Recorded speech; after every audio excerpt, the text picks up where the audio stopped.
On vous l'a dit, la soirée ne fait que commencer. Oui, après ce match, cette rencontre absolument incroyable entre le Real et Manchester City, ce barrage retour que vous attendiez tant, et le Real qui s'est donc imposé 3-0. La soirée des champions, la suite, toujours en compagnie de Vicage Dorasso, José-Pierre Fofan, Romain Hussenois, ainsi que Lilian Gatoun et Cédric Canté que nous allons retrouver dans quelques instants et pour cause.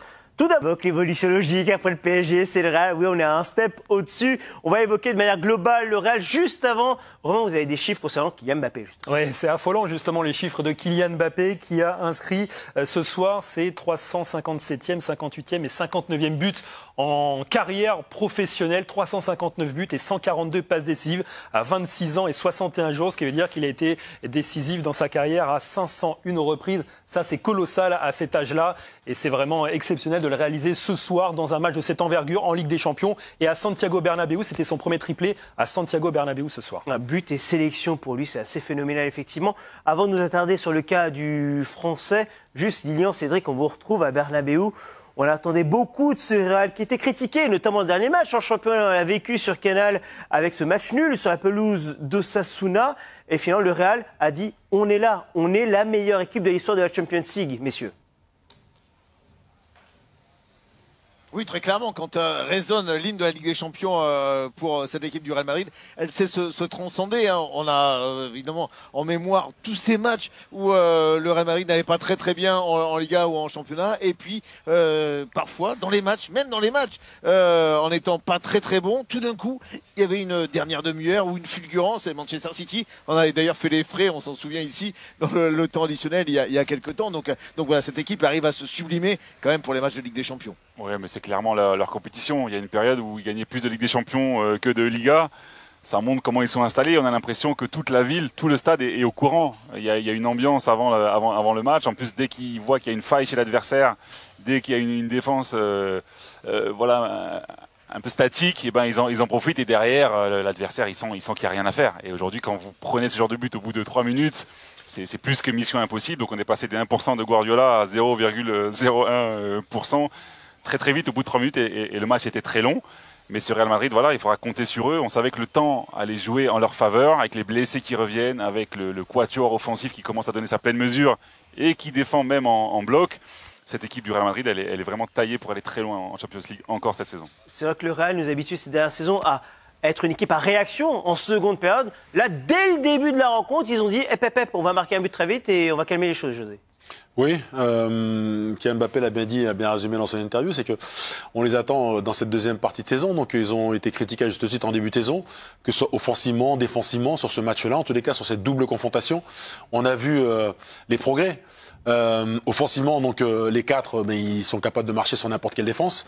Autant collectivement, c'est huilé, mais aussi individuellement, ils font des différences individuelles qui sont énormes. Dans les 1 contre 1, c'est de plus en plus fort. Et puis après, l'équilibre a été trouvé. Ceballos au milieu de terrain, c'est très intéressant, je trouve. Donc il apporte ce lien aussi. Et puis défensivement, ils ont été solides. Alors peut-être que c'était pauvre, on va dire que c'était pauvre côté Citizen, mais ils ont concédé très peu de situations, même s'il y a eu cette réduction de l'écart qui est anecdotique sur coup de pied arrêté. Ils ont été solides ce soir, ils n'ont jamais été menacés. C'est vrai, Vikash. Alors on va évoquer City dans un instant, mais Real, j'utilise de manière vulgaire le terme, a marché sur City par séquence même. Ouais, il n'y a pas eu de match. Qu'est-ce que vaut ce City ? Est-ce que c'est un City qui est Vous poserez la question fatigué tout à l'heure. Oui, ça veut dire qu'est-ce que vaut ce Real Madrid qui écrase City ? Voilà, j'ai tendance à penser que le Real est très fort. L'équilibre de l'équipe est trouvé parce que Mbappé s'est intégré. Maintenant, Mbappé est au top physiquement. C'est les 4 mêmes qui déséquilibraient l'équipe maintenant qui l'équilibrent. Donc, je veux dire, c'était juste lié à l'intégration d'Mbappé dans cette équipe. L'acceptation de Vinicius peut-être de se mettre au service et Bellingham aussi finalement, de se mettre un peu au service d'Mbappé qui va maintenant prendre la lumière. En tout cas, elle a été décisif aujourd'hui dans un match à élimination directe et c'est un vrai changement pour lui. Et à la 78e minute, donc le Real mène tranquillement 3-0 quand Kylian Mbappé sort du terrain.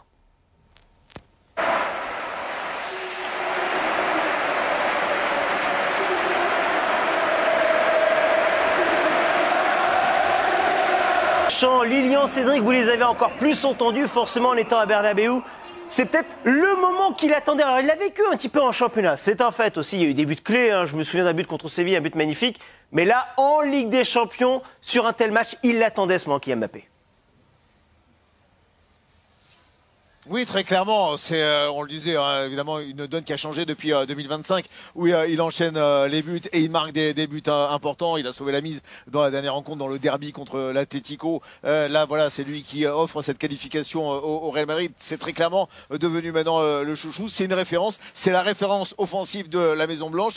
Plus personne ne doute maintenant des qualités d'avant-centre de Kylian Mbappé et que c'est un très très grand joueur. Les quelques détracteurs ont disparu et donc voilà. Cette standing ovation, elle est juste l'adoubement, on va dire, par le public madridiste. C'est la seule scène qu'on pouvait un petit peu prévoir après ces 3 buts. On savait qu'il allait le faire sortir, peut-être pas aussitôt, parce que d'habitude c'est un joueur qui reste sur le terrain. On l'a vu dans son analyse d'après-match.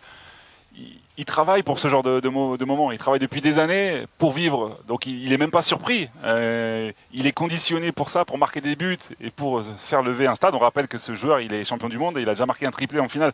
Donc les émotions de débuteur, il commence un petit peu à maîtriser. Mais c'est vrai qu'au Real Madrid, c'est encore un step au-dessus. Mais quoi de plus logique pour un joueur qui travaille depuis tout petit pour arriver à ce genre de moment et de niveau. Je reprends ma question du début d'émission et d'avant-match. Le Kylian Mbappé, le patron du Real, point d'interrogation. La question ne se la pose plus. José Vikash, c'est le patron? Il a marqué les esprits encore une fois ce soir. Il était attendu. C'était un match important donc pour son club. Ils avaient déjà pris un léger avantage lors du match aller. En plus d'une prestation aboutie, il marque 3 buts. Donc il éblouit donc par des buts en plus qui sont beaux. Les 3 dans des registres différents cette rencontre. Il sera attendu encore au tour suivant, bien évidemment. Vous n'osez pas répondre à ma question. Est-ce que c'est le patron, j'entends par là, devant Vinicius, désormais devant tous les autres anciens? Non, mais moi je l'avais déjà dit avant qu'il arrive, c'est ça le patron. Avant qu'il arrive, la star, c'était lui. Même si Vinicius avait déjà marqué des points avant, bien sûr. Non, mais la star, c'est lui. Et le club, il y a une vraie volonté du club pour que la star en faire vraiment sa star numéro 1. Donc, avant d'arriver, aujourd'hui, les joueurs sont formatés aux réseaux sociaux. Regardez les réseaux sociaux, il a X fois plus de followers qu'un Vinicius, alors qu'il n'avait encore rien gagné, mais champion du monde très jeune. C'est un joueur extraordinaire, Mbappé. Et il confirme, même si une adaptation difficile. Et difficile, et encore, parce qu'on est exigeant, parce que c'est Mbappé. Mais en quelque sorte, son adaptation, au final, elle est express. Lorsqu'on voit ce qui s'est passé, voilà, il est au Real Madrid, ça devient déjà le taulier offensivement, parce que le Real avait une façon de gagner qui était déjà établie, aboutie. C'est jamais facile, donc il a bouleversé les choses, mais on se rend compte que le Real va gagner, et peut-être encore plus facilement avec lui. Vikash, c'est la star maintenant.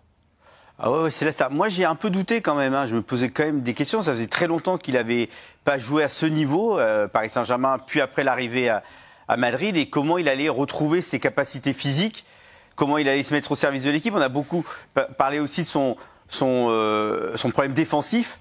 Il n'était pas dans le bloc défensif de l'équipe, et finalement, quand il marque des buts, c'est plus un problème. Voilà, les autres vont courir pour lui. On a vu sur la balle où tout le monde touche le ballon, c'est quand même lui qui marque à la fin et tout le monde est content pour lui, parce qu'il va falloir être content souvent pour lui, puisque c'est souvent lui qui va faire gagner l'équipe. On va rappeler les meilleurs buteurs du Real cette saison. Kylian Mbappé 27 buts, Vinicius 16 et Rodrigo 12. Donc maintenant c'est assez clair quand même, Kylian Mbappé est vraiment l'arme offensive numéro 1 du Real Madrid. Les faits sont effectivement très clairs. Restez bien avec nous dans quelques instants. On évoquera notamment les autres rencontres de cette soirée. On dit déjà, il y a quelques buts, notamment au Parc des Princes entre le PSG et Brest. On évoquera ça dans quelques minutes. Avant ça, restons, ou plutôt évoquons Manchester City des Avers romains. Oui, City a eu quelques petites opportunités, mais au final, pas grand-chose dans cette rencontre. Non, pas grand-chose. Déjà, la stat à la mi-temps, elle était assez édifiante. Aucun tir cadré pour Manchester City, qui est connu pour être une équipe très offensive ces dernières saisons. Il y a eu un peu du mieux en seconde période pour Manchester City, mais ça reste tout de même en deçà des classements. Il est maintenant réel. Ouais, et il est brutal, parce qu'il est récent. C'est arrivé très très vite. Alors peut-être parce que Rodri n'est plus là, mais c'est une équipe aussi qui a beaucoup travaillé, beaucoup dépensé d'énergie, un flux nerveux, qui est fatigué, on le sent. Elle est à bout. Comment Guardiola va trouver la solution? Je pense qu'il y a tout à reconstruire, parce qu'ils ont continué à acheter des joueurs à l'intersaison et au mercato, et ça ne prend pas. Cette image, on a vu, c'est la seule pseudo-frappe de City en première période, José. Non, c'est compliqué. Ce qui est assez étonnant, c'est que lorsqu'on regarde les statistiques, ils ont quand même couru plus que leur adversaire, mais ils courent à contre-temps. Ils courent déjà, donc ils courent certes, mais avec beaucoup moins de changements de rythme. Il y a moins de différences individuelles, donc là aussi. Et puis là où il y avait des circuits de passe, où ils étaient capables de faire la différence, ils le font beaucoup moins. Donc un Sabinho, on l'a pas vu donc ce soir. Un Bernardo Silva qui est d'ordinaire a de l'influence, quoi qu'il arrive, à des temps forts. Là, ils sont beaucoup moins influents, donc c'est difficile, ils sont déclassés, il faut le dire, ils sont plus du tout donc invités donc à la table des gros, donc, en tous les cas cette saison, mais ça a été brutal comme le disait Vikash parce que on pouvait pas imaginer ça en début de saison. C'est là, ça s'est fait en quelques mois où ils sont tout à exploser, impossible de faire machine en arrière. 13 défaites cette saison, 13 défaites pour Manchester City, c'est énorme. Ah, notamment les 4 défaites à l'extérieur en 5 rencontres de Ligue des Champions. C'est vrai, Lilian, Cédric, on se dit jusqu'où va aller cette équipe de City qui n'a désormais plus que le championnat et la Coupe d'Angleterre. City, on le rappelle, en Angleterre, normalement, on verra comment se déroulent les compétitions européennes pour les clubs anglais, devrait avoir les 5 premières places qualificatives pour la prochaine Ligue des Champions, ce qui peut être une aide pour City, parce que pas sûr que les Sky Blues finissent avec 4 premiers, Lilian et Cédric. Non, effectivement. Et en plus, vous avez la gentillesse de ne pas parler des éventuellement 100 points de suspension que mettrait la Première Ligue pour l'affaire de Manchester City. Ça peut être, oui, une année historiquement catastrophique pour cette équipe de Manchester City. En tout cas, c'est très clair. On a parlé de ces déroutes en championnat où Pep Guardiola n'avait pas d'emprise. Les défaites s'enchaînaient et c'est justement là-dessus qu'on se disait, tiens, il a perdu son vestiaire parce qu'il n'arrivait pas à redresser la barre. On a vu des déroutes cette année. Romain en parlait, le 5-1 contre Arsenal notamment. Et là, il va y avoir donc cette élimination en 16e de finale de la Ligue des Champions. Voilà, c'est clair qu'il n'y a plus rien finalement quasiment à mettre au crédit de Pep Guardiola et de son équipe. C'est lui qui va cristalliser forcément les critiques, les conclusions à tirer de cette saison, parce qu'au niveau de l'effectif, il y a encore des investissements, il y a des joueurs qui étaient encore les meilleurs il y a de ça à peine 6 mois, donc ce ne sont pas devenus les plus mauvais joueurs en Europe. Par contre, effectivement, tenir son vestiaire sur une période aussi longue, après avoir gagné City de champion d'Angleterre, avoir gagné la Ligue des Champions, ça peut être compliqué. Aujourd'hui, Haaland qui ne débute pas, c'est peut-être physique, mais De Bruyne qui ne rentre pas, d'autres joueurs comme Doku notamment, qui auraient pu faire du bien aujourd'hui dans le 1 contre 1, parce qu'on a vu qu'offensivement c'était très compliqué. Attention, parce que souvent dans ces cas-là, c'est quand même les joueurs qui gagnent. Alors je ne dis pas qu'il a perdu son vestiaire, mais on peut s'interroger un petit peu sur les ressorts qu'il est capable de donner à son équipe, lui qui a des problèmes personnels, qui a des problèmes de management, qui n'a plus de résultats. C'est plus le Guardiola qui marchait sur l'Europe il y a encore de ça à peine 6 mois. Et il joue Liverpool ce week-end. Absolument, exactement. Ça va être à surveiller effectivement la situation de Pep Guardiola à la tête de ces Sky Blues. Grand merci à vous, Lilian Gatoun et Cédric, ainsi que Leroy Cabella qui était avec nous durant la partie. Et merci à la production sur place, signé Xavier Ferrarini autour de ce Real Manchester City. Tiens, pour conclure, Gatoun et Cédric Conté, au commentaire de cette partie, messieurs, c'est vrai que Mbappé, on l'évoquait avant la partie, est-ce que c'était le vrai patron du Real? Point d'interrogation. Là, on peut mettre le point d'exclamation désormais. Oui, clairement, hein, il y a eu deux parties dans cette saison de son arrivée au Real Madrid pour Kylian Mbappé. La première où on parlait évidemment de ce positionnement et il revendiquait, sans le revendiquer vraiment, de jouer côté gauche où il se sentait plus à l'aise. Il avait du mal à trouver sa place. Finalement, Carlo Ancelotti, je pense, a eu une grosse discussion, notamment après la défaite à San Mamés face à Bilbao, pour lui dire, voilà, dans ce système-là, pour associer les 4 fantastiques, ce qui est quasiment inassociable, eh bien tu seras l'attaquant de pointe. Et je pense qu'il s'est remis en question et il a su désormais voilà, se muer, se transformer et mettre ses qualités au service du collectif merengue. Oui, je pense que c'est à mettre au crédit de Carlo Ancelotti parce que dans son management, il n'a jamais pointé du doigt le Français quand il était en manque d'efficacité. Et je pense que Mbappé, il s'est fait une raison. C'est vrai qu'au départ, c'est un vrai numéro 9, mais après, on le voit même en position défensive, il est souvent sur le côté à la place de Vinicius. José l'a dit, il y a des permutations. Et puis dans le jeu offensif, quand vous avez des joueurs comme Bellingham, tout le monde, Ceballos est capable d'être devant, il sait qu'il va avoir des ballons, il sait qu'il doit être patient et de toute façon il est récompensé. Donc les statistiques lui donnent raison et en plus il se met au diapason défensivement. Donc il a eu raison de ne pas en faire un vrai sujet, son positionnement. C'était surtout pour nous et pour la presse espagnole notamment. Le jeu, le temps joué en sa faveur, il est en train de le montrer à tout le monde. Après, je ne dirais pas que c'est le patron du Real Madrid parce qu'il y a des cadres, parce qu'il y a l'institution, mais sportivement, ça sera le meilleur buteur et voilà, il le confirme. Avant d'évoquer Manchester City, tiens, allons au bord de la pelouse retrouver. Alors, selon beaucoup d'observateurs, cette fin de cycle de City, cette dégringolade, parce que City devient une équipe lambda, une équipe normale. City n'est plus un ogre qui fait peur, ce n'est plus une machine, ce n'est plus un rouleau compresseur. Cette fin de cycle va-t-elle remettre en question l'image qu'on a de Guardiola, celui du fin tacticien, celui du génie du football? Voilà, donc il y a plusieurs postulats dans ce sens. Hein. Il y a ceux qui estiment que ça va entacher un peu son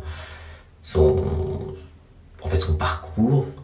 d'autres qui estiment que Guardiola c'est Guardiola, peu importe ce qui se passe, il restera Guardiola, il sera toujours considéré comme le meilleur tacticien du monde, ce que beaucoup estiment. Et vous à la maison, que pensez-vous? Est-ce que Guardiola est en train de se casser les dents? Est-ce que Guardiola est en train d'entacher un peu sa légende? Ou alors vous pensez que Guardiola reste Guardiola? Voilà, merci d'avoir regardé cette vidéo. N'oubliez pas, partagez-la au maximum, c'est la première fois que vous la regardez. Abonnez-vous à ma chaîne et surtout activez la cloche de notification pour ne rater aucune autre de mes vidéos. On se retrouve pour une prochaine vidéo. À la Madrid pour tous les Madrilènes. Bon, on va faire une vidéo sur le Barça tout à l'heure, ok? Voilà, à bientôt les amis. Kylian Mbappé en pleine boue, hein? Kylian Mbappé galactique, triplé du franco-camerounais. Franchement, le Français est en train de reprendre son rythme habituel. Il reprend la forme, il reprend de la vitesse, de la vitalité, de l'agilité, de la précision et surtout de l'efficacité. Voilà, parce que beaucoup de gens doutaient de sa capacité à s'adapter à ce poste de numéro 9, parce que lui, on sait qu'il aime partir de loin sur son aile pour perforer les défenses, mais là, il est dans un rôle un peu différent. Et puis Carlo Ancelotti qui a su composer malgré les blessés, retravailler son équipe. Il a su faire redescendre ce qu'il fallait. Franchement, c'était un match très intéressant. On a assisté à une domination nette et claire du Real Madrid sur Manchester City. Et puis on sent que là, c'est véritablement la fin d'un cycle avec Pep Guardiola qui est considéré comme le meilleur entraîneur du monde en termes de tactique, en termes de stratégie, en termes de créativité. Mais sincèrement, il faudra revoir sa copie Pep Guardiola qui, lui, n'aime pas se remettre en question. Il n'aime pas remettre tous ces principes-là en question. Il n'est pas comme Carlo Ancelotti qui s'adapte parfois à des absences, qui parfois change de système. C'est ça qui fait quand même la force d'Ancelotti, c'est que avec les joueurs qu'il a, il compose avec ce qu'il a. Mais Guardiola a toujours envie d'être dans un même schéma, malgré les joueurs qui ne correspondent pas au profil qui entre dans son système. Guardiola, lui, s'entête. Guardiola s'évertue à faire la même chose avec moins d'options. C'est ça qui est compliqué avec Guardiola. Parce que c'est